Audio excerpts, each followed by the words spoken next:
Selamat pagi, salam sehat selalu. Baik, untuk hari ini kita akan melanjutkan materi mengenai jaringan permanen.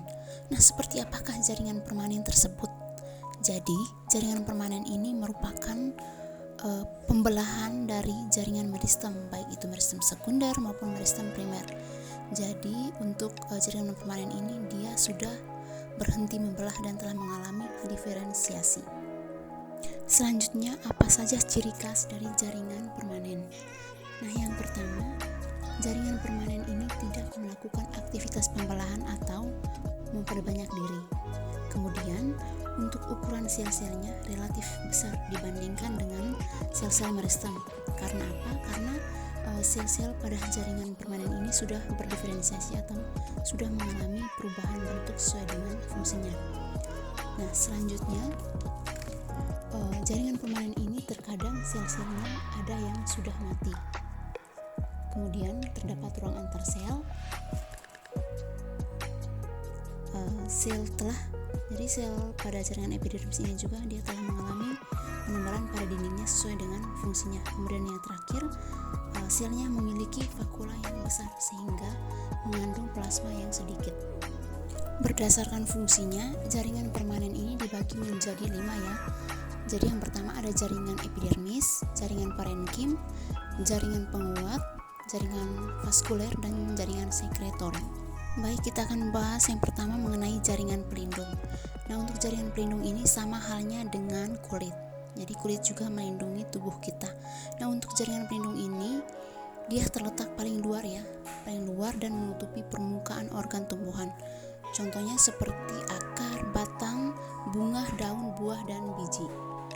Nah, fungsinya untuk jaringan epidermis ini dia melindungi dari segala pengaruh luar seperti misalnya kerusakan, perubahan suhu, hilangnya air melalui penguapan, dan hilangnya zat-zat makanan, bahkan infeksi dari mikroba. Selanjutnya, ciri-ciri khusus dari jaringan epidermis. Yang pertama, umumnya terdiri dari satu sel lapis, kemudian sel-selnya itu tersusun rapat tanpa ruang antar sel. Bentuknya juga bervariasi, jadi ada yang heksagonal, ada yang memanjang, dan ada yang tubular. Kemudian sel-selnya memiliki banyak vakula dan protoplas. Sel-selnya hidup tetapi tidak memiliki zat hijau daun. Kemudian yang terakhir, dinding sel epidermis ada yang mengandung lignin, kutikula, dan pektin. Nah, sel-sel epidermis sebagian dapat berkembang dan bermodifikasi menjadi alat-alat tambahan lain yang kita sebut derivat epidermis. Ada banyak derivat epidermisnya. Yang pertama kita bahas mengenai stomata. Nah, untuk stomata merupakan celah yang diapiti, celah atau lubang yang diapiti oleh sel penjaga yang berfungsi sebagai jalan masuk dan keluarnya karbon dioksida dan oksigen serta jalur transpirasi. Nah, jadi untuk stomata itu dapat membuka dan menutup pada siang dan malam hari karena adanya perubahan tekanan turgor akibat penambahan dan pengurangan ion oleh sel-sel penjaga. Kemudian derivat epidermis yang kedua yakni trikoma. Nah, trikoma ini membentuk struktur beragam seperti rambut, sisik, rambut kelenjar ataupun tonjolan. Nah, adapun fungsi dari trikoma yakni untuk mengurangi penguapan, mengurangi gangguan dari predator, kemudian meneruskan rangsangan, membantu penyerbukan, dan membantu perkecambahan. Berdasarkan ada tidaknya fungsi sekresi, trikoma dibedakan menjadi 2 macam. Yang pertama, trikoma non-glanduler.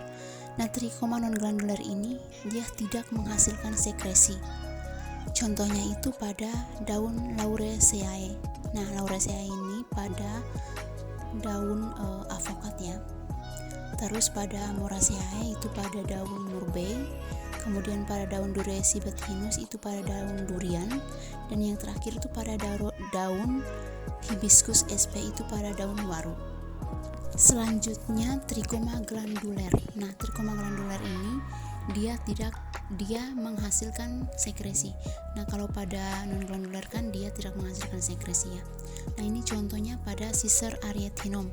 Ini dia memiliki Trichoma hydatura. Itu contohnya pada gambar A, yakni pada kacang Arab ya, atau polong-polongan.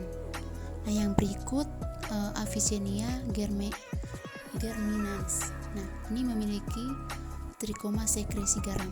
Itu pada gambar B ya. Itu contohnya pada tumbuhan api ya, atau tanaman bakau.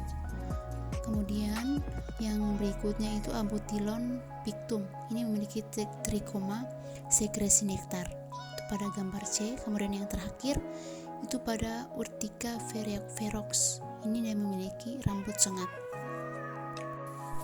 Selanjutnya emergensia. Nah, untuk emergensia ini merupakan tonjolan pada permukaan organ yang terbentuk dari jaringan epidermis.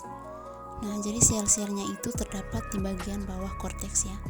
Contohnya itu pada duri tempel pada batang mawar, kemudian tonjolan pada buah kecubung, terus rambut pada buah rambutan.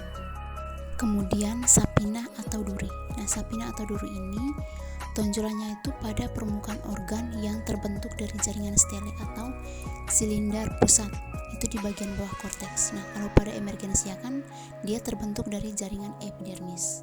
Nah, ini pada gambar tersebut sapina pada bunga kertas atau bougainville. Selanjutnya sel kipas. Nah, sel kipas ini merupakan alat tambahan pada epidermis daun bagian atas yang tersusun dari beberapa sel berdinding tipis. Terus dia juga memiliki vakuola yang besar, tidak mengandung kloroplas. Nah, untuk fungsi sel kipas ini dia menyimpan air dan juga mengurangi penguapan. Jadi ketika udaranya panas, air di dalam sel kipas ini akan menguap dan sel kipasnya itu akan mengerut sehingga menyebabkan daunnya bisa menggulung. Nah, contohnya itu pada bambu dan juga rumput teki. Kemudian derivat epidermis yang berikut yakni sel kersik atau sel silika. Nah, pada bagian sel epidermis yang berbentuk bulat, elips, halter, dan berisi kristal kersik. Nah, adanya sel kersik pada tumbuhan menyebabkan batang pada tumbuhan tersebut itu menjadi kuat. Nah, contohnya itu sel kersik yang menyebabkan kulit batang tebu menjadi kuat. Jadi contohnya itu pada batang tebu. Nah, kemudian filamen. Nah, filamen ini dia tersusun dari sel-sel mati yang terdapat pada bagian dalam epidermis akar gantung atau akar udara pada epifit atau tumbuhan yang menempel pada benda atau tumbuhan lain. Nah, contohnya itu pada filamen pada akar udara tumbuhan anggrek. Nah, derivat epidermis yang terakhir yakni litokis ya. Jadi litokis ini merupakan sel epidermis yang dindingnya mengalami penebalan dan mengandung sistolit. Nah, litokis ini dia menyerupai bangunan sarang lebah yang tersusun dari tangkai selulosa dengan deposisi atau endapan kristal kalsium karbonat. Nah, contohnya itu pada litokis pada daun tumbuhan karet.